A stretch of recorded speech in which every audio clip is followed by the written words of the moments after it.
Welcome to this journey of one of the most disturbing cases in recorded history of the Appalachian Mountains. Before we begin, I invite you to leave a comment about where you're watching from and the exact time you heard this story. We're interested in knowing where and at what times of day or night these documented accounts arrive. The winter of 1863 left its mark on the small settlement of Hollow Creek, nestled deep in the Blue Ridge Mountains of western Virginia. What began as whispers among the townsfolk would eventually become one of the most disturbing documented cases in Appalachian history. For decades, the story remained buried in county records and private journals, until a historian uncovered fragments of truth in 1964, only to abandon his research under mysterious circumstances. The settlement of Hollow Creek no longer exists on modern maps. It was situated approximately 20 miles northeast of what is now the town of Damascus, Virginia, in a narrow valley where three mountain ridges converge. The location made it particularly isolated during winter months when heavy snow would often block the single dirt road connecting it to larger communities. In 1863, fewer than 60 people called this remote outpost home. Among them was Silas Blackwood, a fur trapper and trader, who lived alone in a cabin on the outer edge of the settlement where dense forest meets the first signs of civilization. Locals described Blackwood as a taciturn figure who appeared in town only to trade his pelts for supplies before disappearing back into the wilderness for weeks at a time. According to tax records from Washington County dated 1860, Blackwood was 37 years old when he first purchased his property in Hollow Creek. No records exist of any family accompanying him. What makes this case particularly unsettling is not just what transpired, but how thoroughly it was erased from official records. Were it not for the personal diary of Elizabeth Harmon, the town midwife, and scattered testimonies collected by Sheriff James McAllister in 1864, we might never have known what occurred during those bitter winter months. The Civil War raged elsewhere in Virginia, but in remote Hollow Creek, a different kind of darkness was taking hold. According to Elizabeth Harmon's diary, dated November 12, 1863, Mr. Blackwood arrived at market today with an unusual bounty. The quality of his furs surpassed anything previously seen in these parts. Thomas at the general store paid him triple the usual rate. I noticed something peculiar about his manner, a certain unnerving stillness in his eyes that I cannot properly describe. Fur trading was common in Appalachian communities, especially during harsh winter months when other forms of income were scarce. Blackwood was known for trapping fox, rabbit, and occasionally bear. But in the winter of 1863, the quantity and quality of his pelts changed dramatically. Local merchant Thomas Wells noted in his ledger that Blackwood's furs that November possessed an unusual luster and size uncommon to local fauna.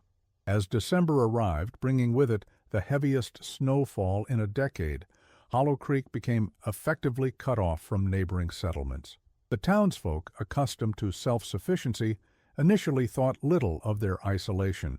They had stores of preserved food, woodpiles for warmth, and a tight-knit community that had weathered many previous winters.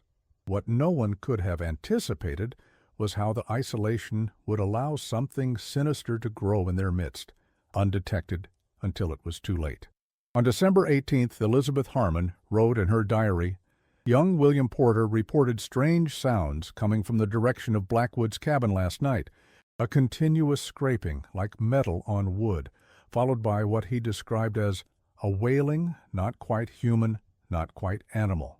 I told him it was likely just the wind catching in the ravine, which creates odd echoes during winter storms. But I confess, the boy's account left me uneasy."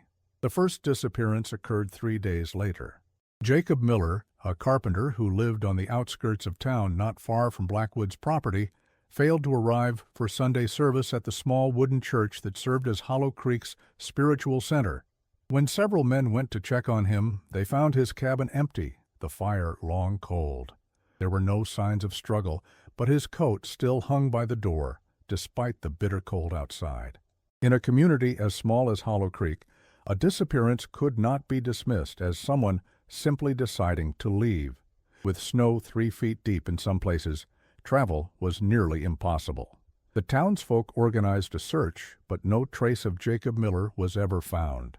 Sheriff McAllister's records, preserved in the Washington County Historical Society archives, indicate that on December 23rd, he questioned Silas Blackwood about Miller's disappearance. Blackwood claimed to have seen nothing unusual and suggested perhaps Miller had attempted to reach the larger settlement of Abingdon, despite the weather. The sheriff noted, "Mr. Blackwood's manner was composed, perhaps excessively so given the circumstances. When questioned about sounds heard near his property, he attributed them to the coyotes that had been drawn closer to human habitation due to the harsh winter." The explanation seemed reasonable enough. Wildlife often changed behavior patterns during severe weather. The sheriff, with no evidence to suggest foul play, could only list Miller as missing. Christmas came to Hollow Creek subdued by Jacob's disappearance and the continuing snowstorms. Elizabeth Harmon hosted a small gathering at her home for those who lived too far from the church to risk the journey in the deep snow. In attendance was Margaret Wells, wife of the general store owner, who commented on the strange new pelts Blackwood had traded just that morning. From Elizabeth's diary, Margaret described furs unlike any she'd seen before, not fox or rabbit, and certainly not bear. "Too fine," she said, "almost like human hair, but surely that's just my imagination in these trying times." Her husband had acquired 6 of these unusual pelts, paying Blackwood a handsome sum despite the oddity. When pressed about their origin, Blackwood merely stated they came from deeper in the mountains than most dare to venture. The new year of 1864 brought no relief from the winter's grip. Snow continued to fall and the road to Abingdon remained impassable. Food stores began to dwindle and tension grew among the townsfolk. It was during this time that people began to notice the smoke. Silas Blackwood's cabin, normally producing only the thin wisp of smoke common to a small dwelling, now belched thick, dark plumes day and night. The amount of firewood needed to produce such constant smoke would have been substantial. Several residents commented that Blackwood must have stockpiled an impressive amount of wood before winter, though none recalled seeing such a stockpile during the autumn months. On January 10th, Thomas Wells failed to open the general store. His wife reported that he had gone to Blackwood's cabin the previous evening to discuss another purchase of the unusual pelts. By midday, with no sign of Thomas, a group of 5 men led by Sheriff McAllister made their way through the snow to Blackwood's property. What they found there would haunt their dreams for the remainder of their lives. According to Sheriff McAllister's official report, dated January 11, 1864, upon approach to Blackwood's cabin, we observed the door standing open despite the cold. The interior appeared vacant upon initial inspection. A large fire burned in the hearth, surrounded by various tools, including knives of differing sizes, all meticulously arranged. The rear portion of the cabin contained a workshop area with a tanning rack where several pelts were stretched. The nature of these pelts raised immediate concern. The report continues with clinical detachment, though one can sense the horror beneath the words. The pelts, while expertly prepared, bore characteristics inconsistent with local wildlife. Examination revealed distinctive patterns and markings suggesting human origin. A search of the surrounding property uncovered a root cellar dug beneath the cabin floor, accessed through a trapdoor concealed under a bearskin rug. What was found in that root cellar has been subject to speculation for generations. The official report describes only evidence of multiple victims and various implements suggesting surgical precision. Elizabeth Harmon, who was called to the scene as one of the few with medical knowledge, refused to document what she witnessed. Her diary skips from January 10th to February 3rd, with no mention of what transpired in between. Silas Blackwood was nowhere to be found. His tracks led from the cabin into the dense forest, where they disappeared near White Top Mountain. Despite an extensive search involving men from neighboring settlements once the roads cleared in early February, no trace of Blackwood was ever discovered. The investigation that followed revealed disturbing details about the man who had lived among them. No records existed of Silas Blackwood prior to his arrival in Hollow Creek in 1860. The name itself may have been an alias. Several items found in his possession suggested he had traveled extensively, including a map marked with locations across the Appalachian Range from Georgia to Pennsylvania, with small notations beside certain remote settlements. Among his few personal effects was a journal written in a cipher that has never been fully decoded. The fragments that scholars have translated suggest a methodical mind with detailed knowledge of human anatomy and preservation techniques. One passage, deciphered by a cryptographer from Richmond in 1902, reads, "The quality varies with age and station. Those who labor with their hands yield inferior results, too weathered by sun and work. The ideal specimen comes from those who remain predominantly indoors, protected from the elements. The implications are too disturbing to elaborate upon." In the months following the discovery at Blackwood's cabin, Hollow Creek began to empty. Families packed what they could carry and left, despite the ongoing war making travel dangerous. By 1865, only a handful of residents remained. By 1870, the settlement had been completely abandoned. Hollow Creek became one of many ghost towns dotting the Appalachian landscape, though few disappeared with such grim associations. For nearly a century, the story of Silas Blackwood faded into obscurity. The land where Hollow Creek once stood was gradually reclaimed by the forest. Maps were redrawn without the small settlement marked. Those who had witnessed the events firsthand passed away, taking their memories to the grave. It wasn't until 1964 that the case resurfaced, when historian Dr. Robert Chambers from Emory and Henry College began researching disappearances in Appalachian communities during the Civil War.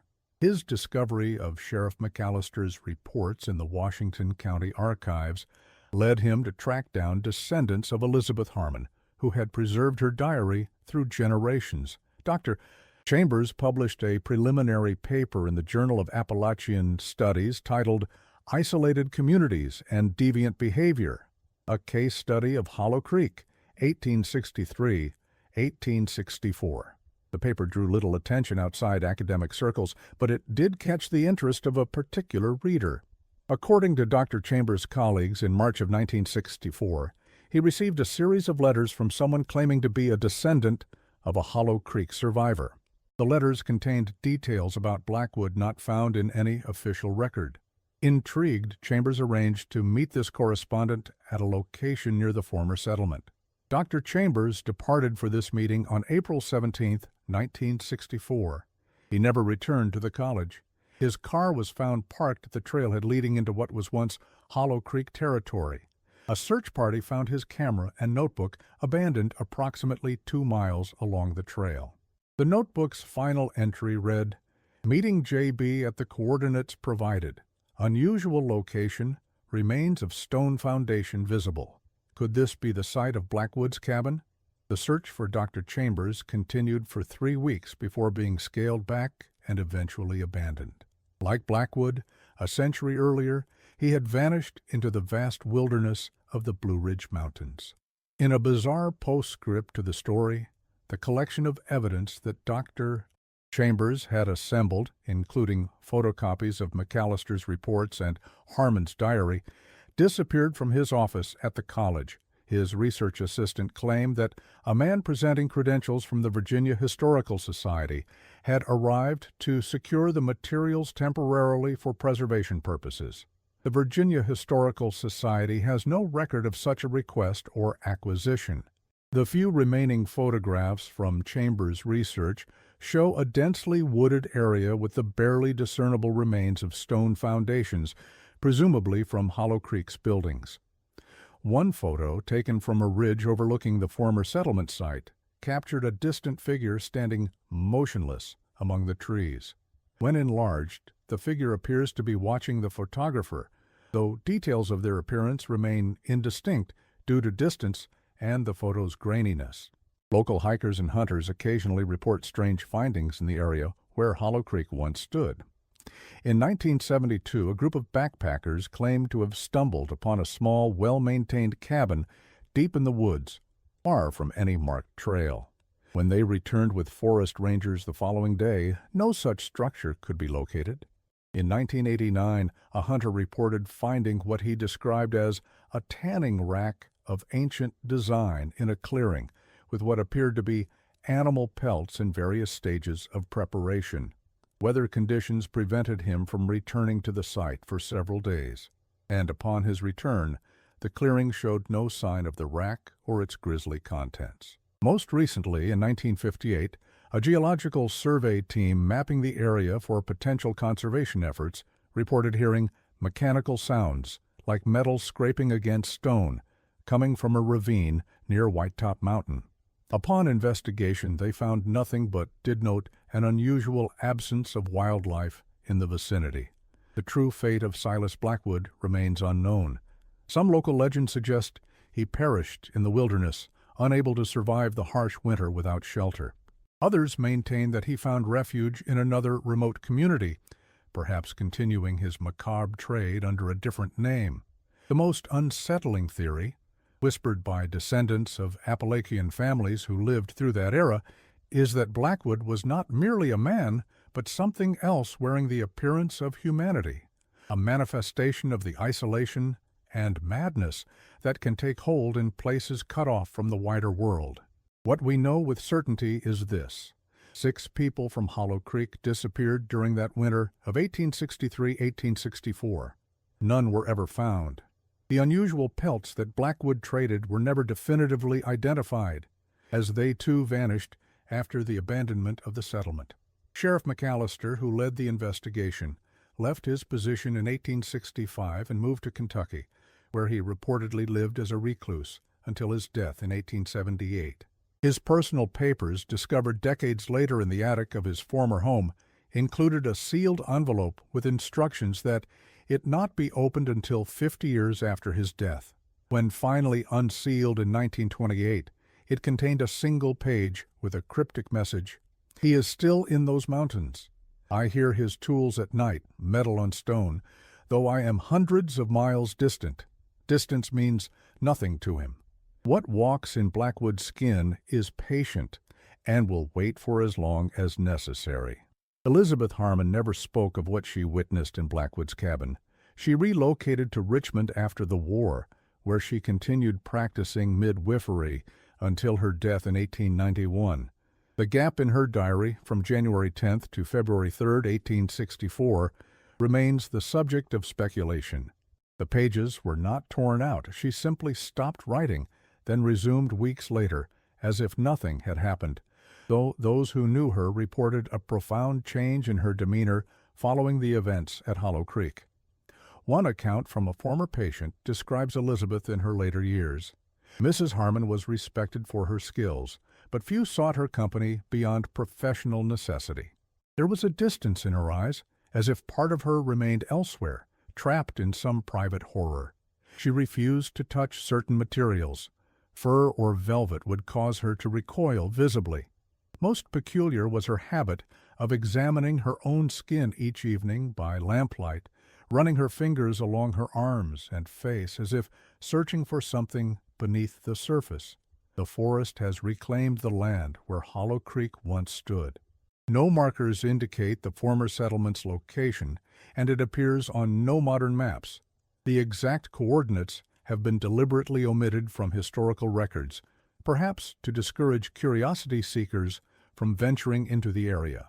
Those familiar with the region's history avoid that particular stretch of wilderness, especially during winter months when snow isolates the mountains from the outside world.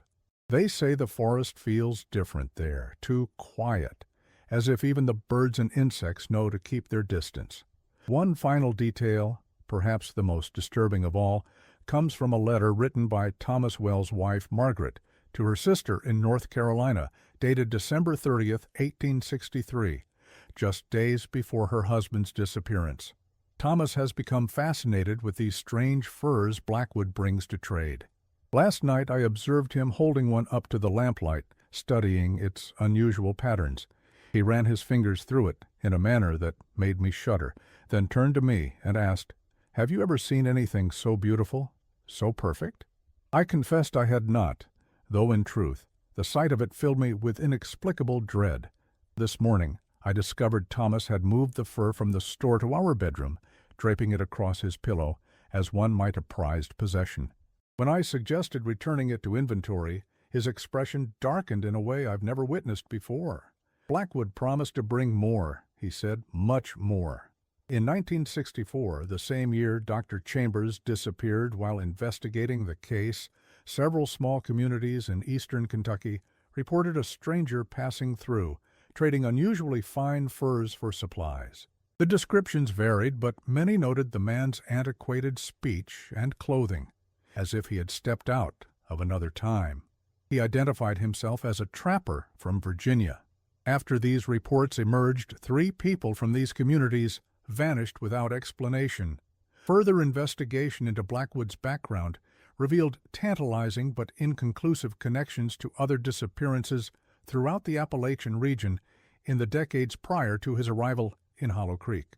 A series of unsolved disappearances in a small Pennsylvania mining town in 1851 coincided with reports of a solitary trapper who briefly settled in the area before vanishing.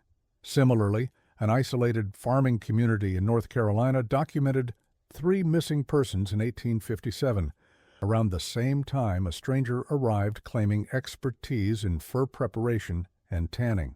While these connections remain speculative, they paint a disturbing pattern of migration through the mountains, each stop marked by unexplained losses and a stranger who never stayed long enough to arouse suspicion until it was too late.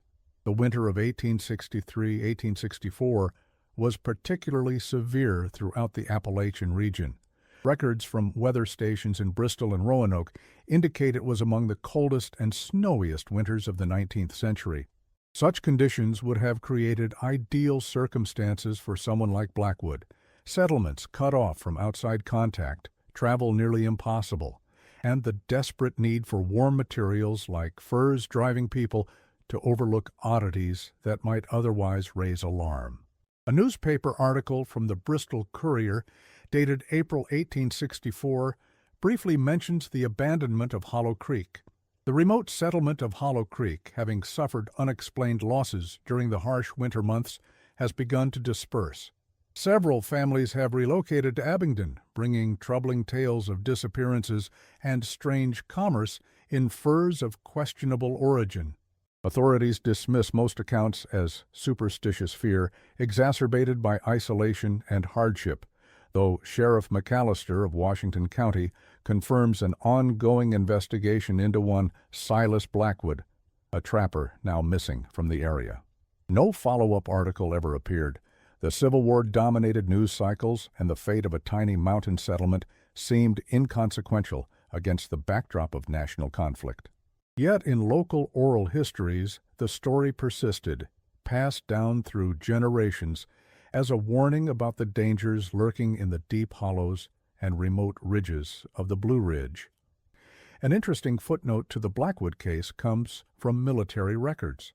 In August 1864, a Union scouting party operating behind Confederate lines near the Virginia-Tennessee border reported encountering a solitary man carrying tanning equipment and several prepared hides. The man, described as middle-aged with a peculiar, fixed gaze, claimed to be a civilian trapper seeking safer territory. The Union soldiers, suspicious of his movements so close to military operations, briefly detained him for questioning. According to the commanding officer's report, the individual identified himself as Samuel Black, a fur trader displaced by fighting near Roanoke. His papers appeared in order, though somewhat outdated.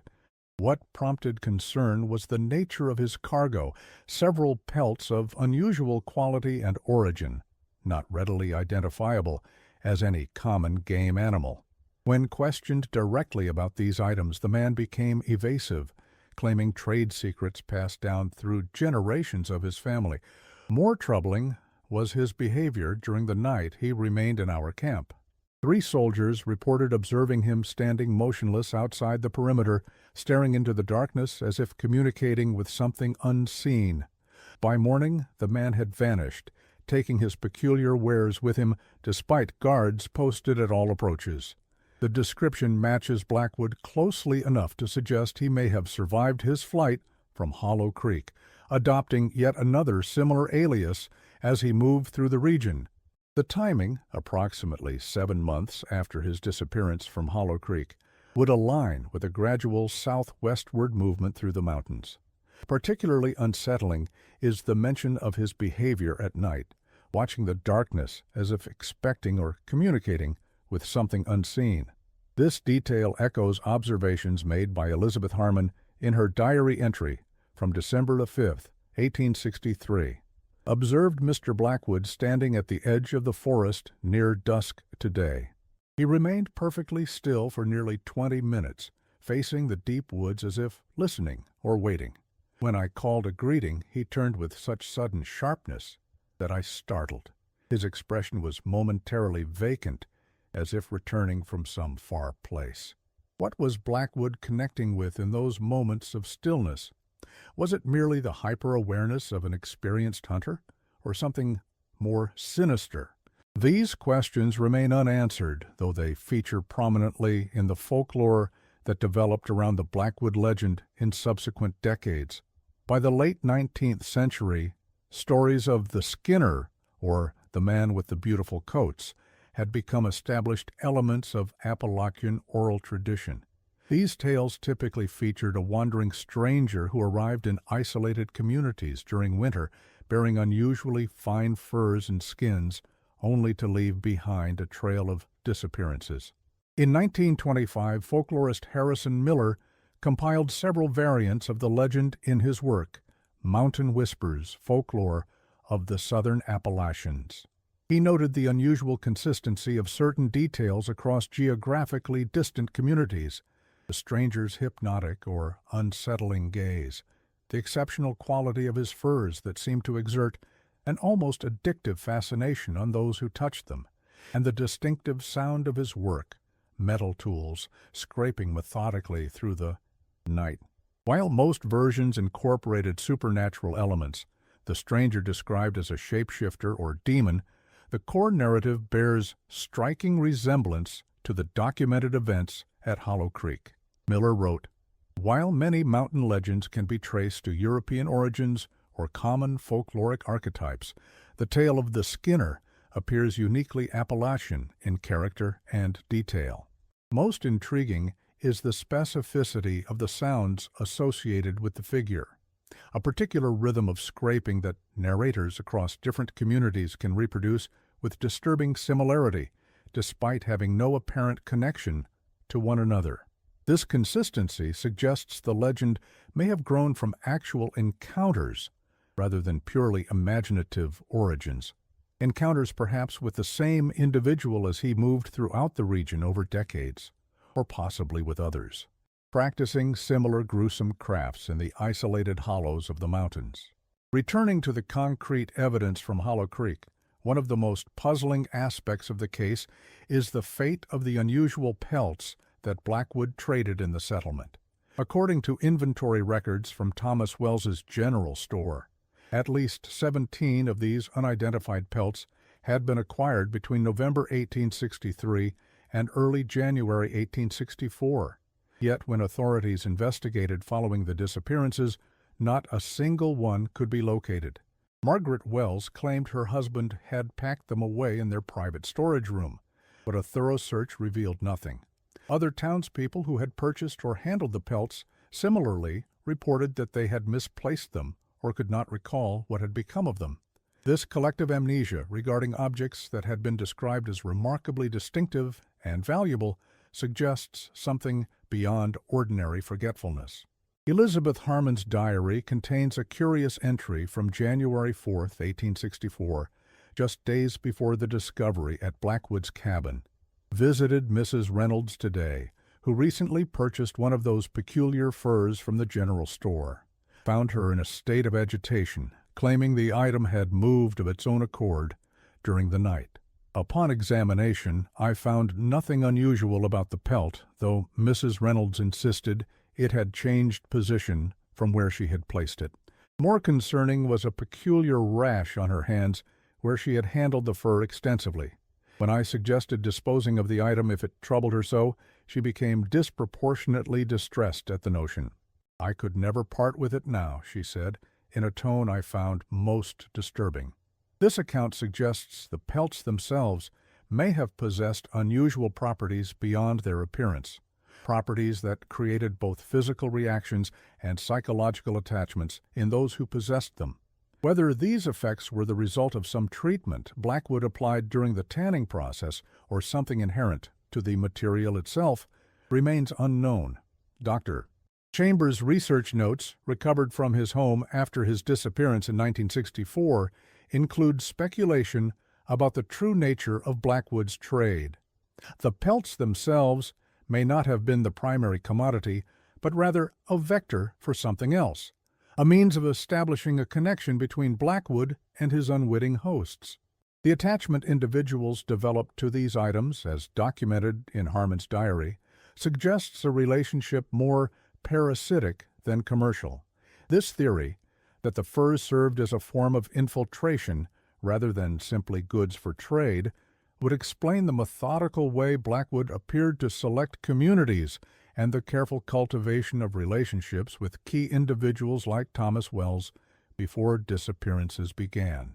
The root cellar discovered beneath Blackwood's cabin has been described in frustratingly vague terms in official records.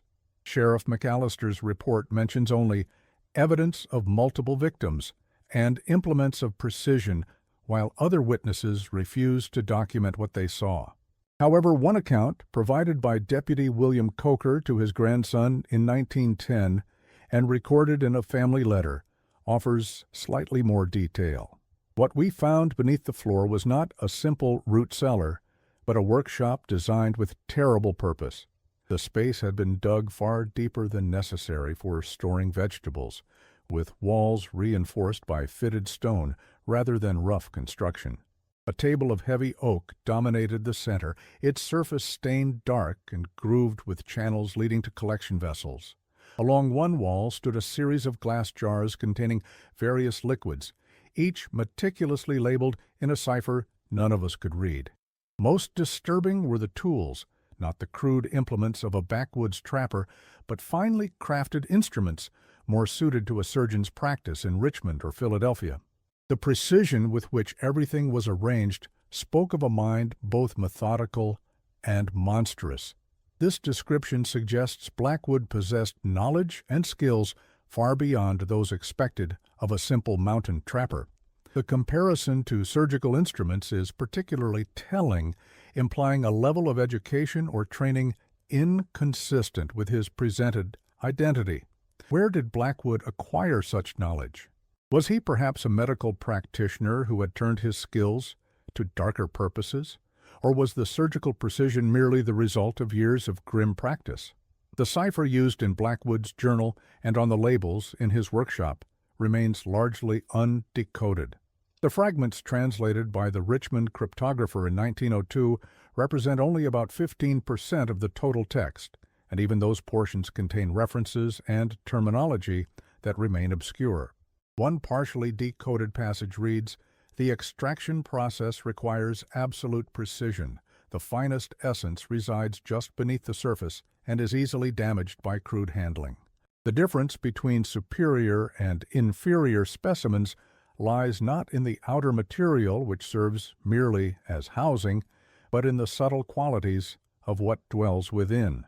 This cryptic description has led some researchers to speculate that Blackwood's true interest was not in the skins themselves, but in something extracted during the preparation process, perhaps some substance believed to hold special properties. Such theories venture into the realm of 19th century pseudoscience and spiritualism, where various bodily essences were thought to contain mystical or medicinal power. A more prosaic but equally disturbing interpretation is that Blackwood was experimenting with preservation techniques, perhaps attempting to create a method for maintaining the appearance and texture of human skin for extended periods, a grotesque craft serving an unknown purpose. Another mysterious element of the Blackwood case is the series of small, precise symbols found carved into trees around his cabin. Sheriff McAllister's report notes them only briefly. Peculiar markings observed on several trees surrounding the property, appearing to be some form of directional system or boundary markers. These markings, according to Deputy Coker's later account, formed a rough circle with a radius of approximately a quarter mile from the cabin. In 1957, an amateur archaeologist named James Whitfield attempted to document these markings, finding that several still remained visible on the oldest trees in the area, despite nearly a century of weathering. Whitfield's sketches show a series of geometric patterns that bear some resemblance to surveyors' marks, but with distinctive differences that suggest a more esoteric purpose. Dr.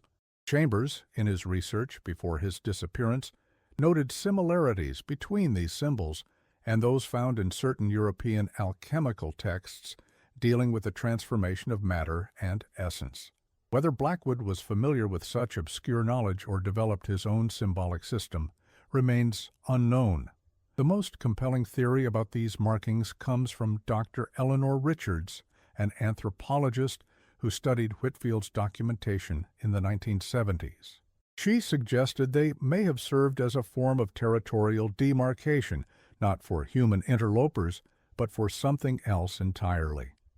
In her unpublished paper, Liminal Territories, Boundary Marking in Appalachian Folk Practice, Richards writes, "The precision and placement of these symbols suggest a function beyond simple navigation or property boundaries. They appear designed to create a perimeter with the cabin at its center. Whether this was intended to keep something out or contain something within remains open to interpretation."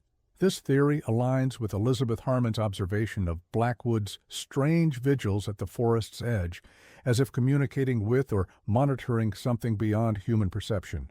It also connects to local folklore about certain areas of the mountains being thin places, where the boundary between the natural world and something else occasionally weakens. The year following the Hollow Creek incident, 1865, saw the end of the Civil War and the beginning of more regularized law enforcement throughout the region. Records from this period show increased attention to reports of missing persons and suspicious strangers, perhaps in part due to Sheriff McAllister's communications with other county authorities about the Blackwood case. Despite this heightened vigilance, no confirmed sightings or captures of Blackwood were ever recorded. However, the pattern of disappearances did not entirely cease. Between 1865 and 1880, at least 7 cases were documented across Virginia, Tennessee, and North Carolina that bore similarities to the Hollow Creek events, isolated locations, winter timing, and connections to a traveling trader or trapper who moved on shortly before the disappearances were discovered. One such incident occurred in a small mining community near the Virginia-West Virginia border in 1871. Local records describe a man named Simon Blackwell, who established himself on the outskirts of town in late autumn, offering unusual leather goods and pelts described as exceptionally soft and fine. By spring, 4 residents had vanished. When authorities investigated Blackwell's cabin, they found it abandoned, with evidence suggesting hasty departure. No underground workshop was discovered, but searchers noted unusual stains on the floorboards and walls that had been meticulously cleaned. Was this Simon Blackwell the same man as Silas Blackwood? The similar name suggests either the same individual using barely disguised aliases, or perhaps an awareness of the earlier crimes and a deliberate mimicry. The latter possibility raises the disturbing prospect that Blackwood's practices may have inspired others, creating a lineage of similar predators moving through the mountain communities. In 1887, a hunter in the Great Smoky Mountains of Tennessee claimed to have encountered an elderly man living alone in a cabin so remote it could only be reached by game trails. The hunter described the man as wearing clothing of unusual material and quality, despite his isolated circumstances. When asked about his presence in such a remote location, the man reportedly replied, "The work requires solitude, always has." The hunter, finding something unsettling in the man's manner, did not stay the night as offered and made no return visit. When he reported the encounter to local authorities, no action was taken. Lone mountain men were common enough in the region, and no crimes had been reported in connection with this particular individual. Could this have been an aging Blackwood, continuing his mysterious work in ever more remote locations as the frontier receded and civilization encroached on previously isolated areas? If Blackwood was approximately 40 years old during the Hollow Creek incidents, he would have been in his 60s by 1887. Old but not impossibly so for continued activity, especially for someone demonstrating such physical resilience and determination. The most recent potential connection to the Blackwood case comes from an unlikely source, a series of psychiatric evaluations conducted at Western State Hospital in Staunton, Virginia, in 1915. Among the patients was an elderly man admitted after being found wandering in a state of exposure and apparent dementia near the Blue Ridge Parkway. The man, who could not or would not provide his name, was estimated to be in his 90s and exhibited several unusual characteristics noted by the attending physician, Dr. Harold Winters. From Dr. Winters's notes, patient X demonstrates periods of extreme lucidity alternating with profound withdrawal. During lucid phases, he speaks with surprising eloquence about historical events from the mid-19th century, particularly the Civil War period, with details suggesting first-hand knowledge. Most disturbing is his preoccupation with skin and tactile sensations. He constantly strokes his own arms and face, murmuring about quality and preservation. When provided with standard hospital garments, he became inexplicably agitated, insisting on examining the stitching and material composition in minute detail. He repeatedly requests access to his tools, though cannot specify what these tools might be. Dr. Winters further noted that the patient exhibited an unusual behavior when encountering other hospital residents. He studies them with an unsettling intensity, focusing particularly on their hands and faces, often attempting to touch them in a manner that, while not overtly threatening, causes extreme discomfort among both fellow patients and staff. He has been heard murmuring calculations and assessments as if evaluating livestock at market. The patient remained at Western State Hospital for 3 months before disappearing from the grounds during a winter storm. Despite his advanced age and the severe weather conditions, no trace of him was ever found. Dr. Winters, troubled by the incident, preserved his notes on the case, which eventually found their way to the Virginia Historical Society archives, where Dr. Chambers discovered them during his research in 1964. The temporal connections are tantalizing. If this elderly man was indeed Blackwood, his estimated age would align with what we know of the Hollow Creek perpetrator. His knowledge of Civil War-era details, preoccupation with skin and textiles, and evaluation of others all suggest possible connections to the figure who once traded unusual pelts in remote Appalachian communities. Perhaps most significantly, his disappearance from the hospital, seemingly impossible for a man of his advanced age in harsh winter conditions, echoes the almost supernatural elusiveness that characterized Blackwood throughout the historical record. Another disturbing connection emerged in 1952 when a textile factory in Greensboro, North Carolina, received an unusual package containing several samples of leather-like material, with a note requesting evaluation of their quality and potential commercial value. The factory's head of materials assessment, Dr. Martin Gruber, documented his findings in a letter to the sender, which was returned as undeliverable. The samples you provided defy conventional classification. While bearing superficial resemblance to certain animal hides, microscopic examination reveals cellular structures inconsistent with any known species. The preservation method appears extraordinarily advanced, maintaining flexibility and natural coloration to a degree our current technologies cannot replicate. Most remarkable is the material's response to electrical stimulation, a slight but measurable contraction suggestive of preserved nervous tissue, which should be impossible in a properly tanned hide. I must decline your inquiry regarding commercial applications, as I harbor serious ethical concerns about the origin of these samples. Dr. Gruber subsequently contacted federal authorities about the samples, but no record exists of any investigation or conclusions. The samples themselves disappeared from the factory's storage facility several weeks later, with no signs of forced entry or theft of any other materials. Could these samples have been the work of Blackwood or someone following in his tradition? The timing, nearly 90 years after the Hollow Creek incidents, makes it unlikely to be Blackwood himself, unless the theories about his abnormal longevity hold truth. More plausibly, it suggests the persistence of his methods through time, passed down or rediscovered by others with similar interests. One of the most unsettling aspects of the Blackwood case is the effect it had on those who came into contact with it, even generations later. Several of the researchers who studied the case reported strange experiences, unusual dreams, the sensation of being watched while reviewing materials, and in some cases, physical symptoms similar to those described by Elizabeth Harmon in her patients who handled Blackwood's Pelts.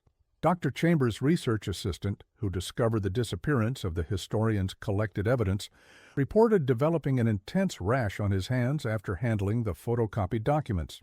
In a letter to a colleague dated June 1964, he wrote, "The irritation began shortly after I cataloged the Harmon diary transcripts.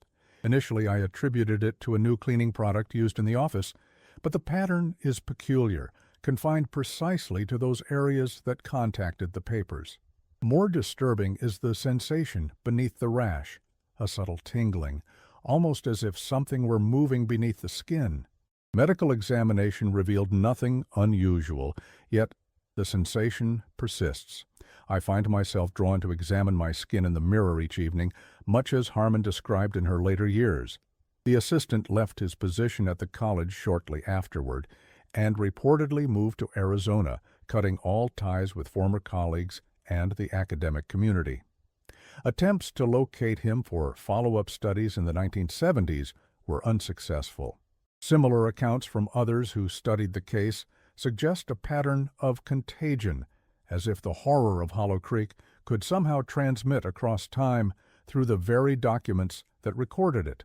While such effects can be rationalized as psychological responses to disturbing material, the consistency of the physical symptoms across unrelated individuals, separated by both geography and time, raises troubling questions. In 1978, a graduate student at the University of Virginia attempted to organize the scattered documentation on the Blackwood case as part of a dissertation on historical crime in Appalachia.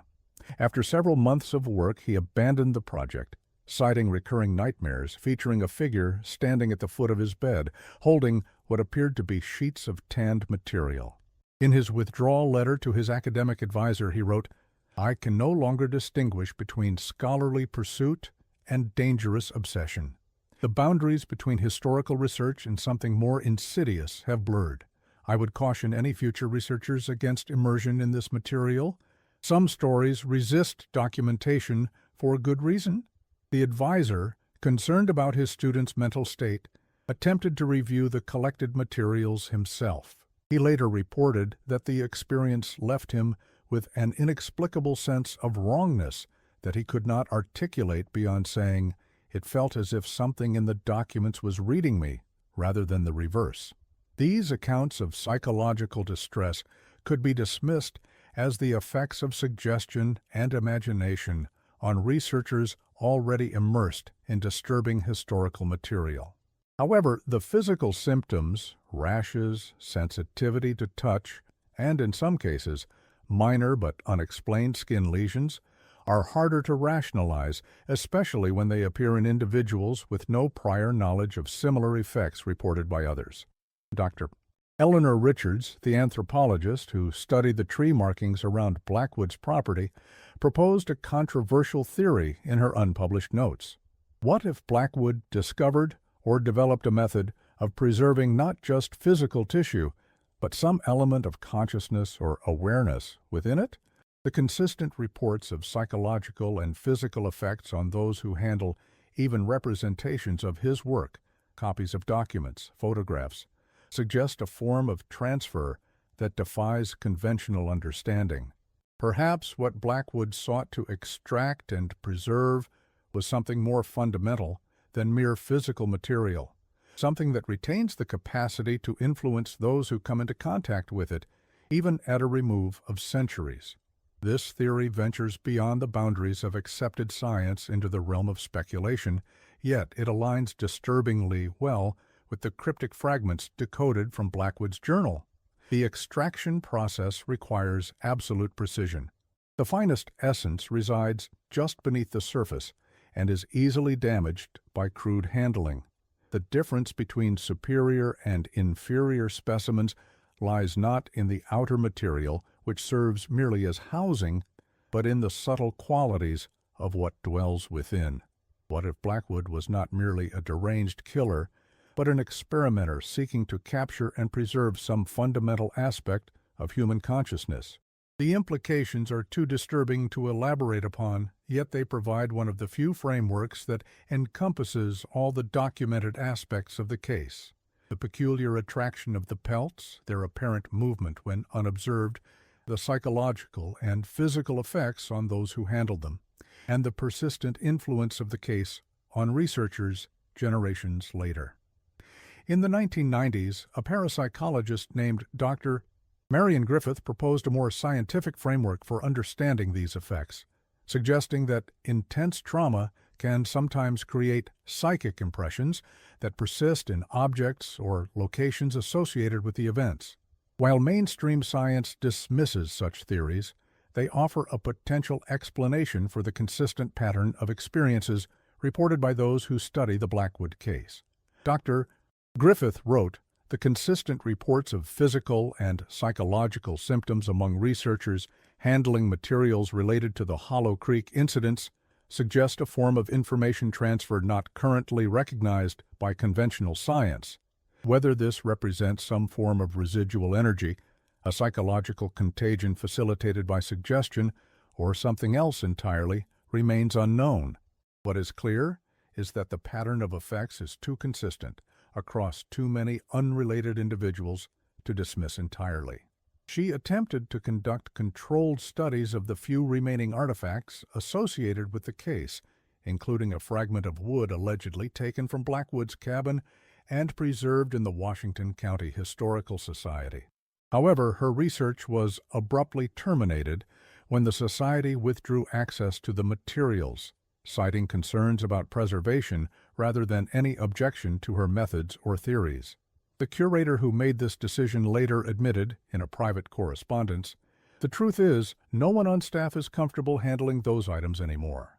We've had too many strange occurrences, items moving between storage compartments, unusual sounds after hours, and most concerning, several staff members developing identical skin irritations after inventory procedures. We've placed the entire collection in sealed storage indefinitely." The Blackwood case thus remains not only unsolved but actively resistant to investigation, a historical enigma that seems to protect itself from too much scrutiny through its effects on those who study it. Perhaps this is why the story has never gained wider attention despite its extraordinary features. Those who encounter it directly often find themselves unwilling or unable to continue their research.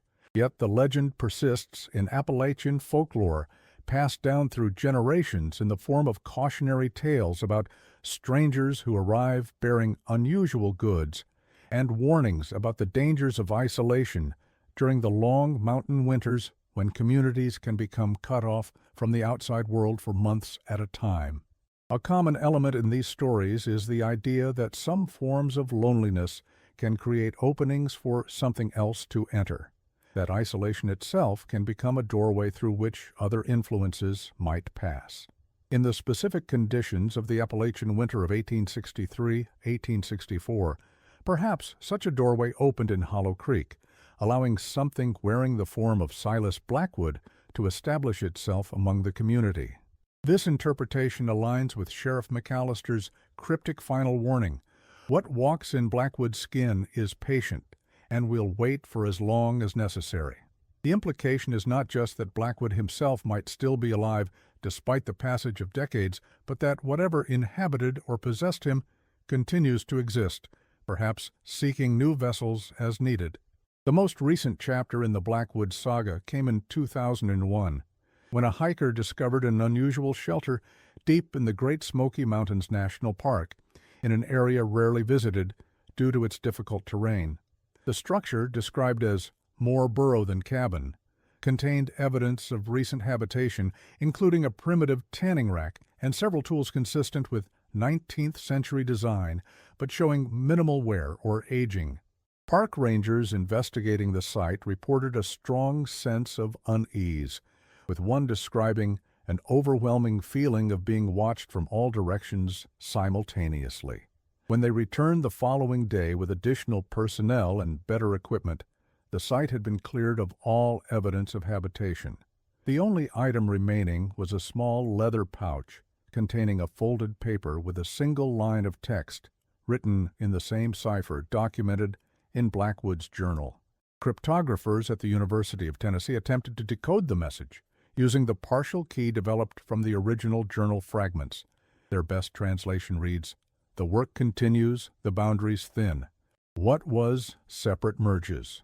This message, while cryptic, suggests an ongoing process rather than a historical case, as if whatever began in Hollow Creek in 1863 continues to unfold in the present day, hidden in the remote corners of the Appalachian wilderness where few venture and fewer still return to tell what they've seen. The Blue Ridge Mountains hold many secrets in their ancient forests and deep hollows.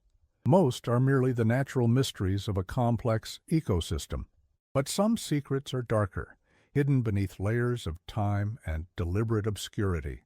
The story of Silas Blackwood and the winter that consumed Hollow Creek is one such secret, a reminder that in the most isolated places, darkness can take root and flourish, unseen by the outside world until it's far too late. The next time you venture into the quiet woods of Appalachia and find yourself in a particularly still grove where even the wind seems reluctant to enter, listen carefully. Some say that in such places, if conditions are just right, you might hear a distant sound carried on the breeze, the methodical scraping of metal tools against stone, and something else beneath it, a sound not quite human, not quite animal. And should you ever encounter an unusually solitary figure emerging from the deep woods with furs to trade, take careful note of their eyes. Those who met Blackwood often mentioned a peculiar stillness there, as if something were looking out from behind them, something patient, calculating, and very, very old. For over a century, the story of the man who traded more than pelts has been whispered around campfires throughout the Blue Ridge Mountains. Whether Silas Blackwood was merely a disturbed individual who took advantage of winter isolation to commit atrocities, or something far more inexplicable, may never be known with certainty. The evidence, like Dr. Chambers and the residents of Hollow Creek, has vanished into the mists of those ancient mountains, leaving behind only fragments for us to piece together. What remains is a warning carried through generations of Appalachian folklore. Be wary of those who dwell too long alone in the wilderness, for the wilderness may begin to dwell in them. And in the deepest hollows of those mountains, where sunlight struggles to reach even at midday, perhaps something still moves among the shadows, something wearing human skin that doesn't quite fit, carrying tools that gleam with practiced use, listening for the sounds of isolated communities where winter might once again provide the perfect cover for an ancient, patient hunger. The forests of Appalachia are vast, and even today, many areas remain largely unexplored. Who can say with certainty what might still be waiting there, watching from the trees, calculating the distance to the nearest settlement? Who can say whether Blackwood's legacy ended in 1864, or whether it continues in some form to this day? Sleep well tonight, and if you hear scratching at your window, metal against glass, it's surely just the wind stirring the branches of a nearby tree. Nothing more.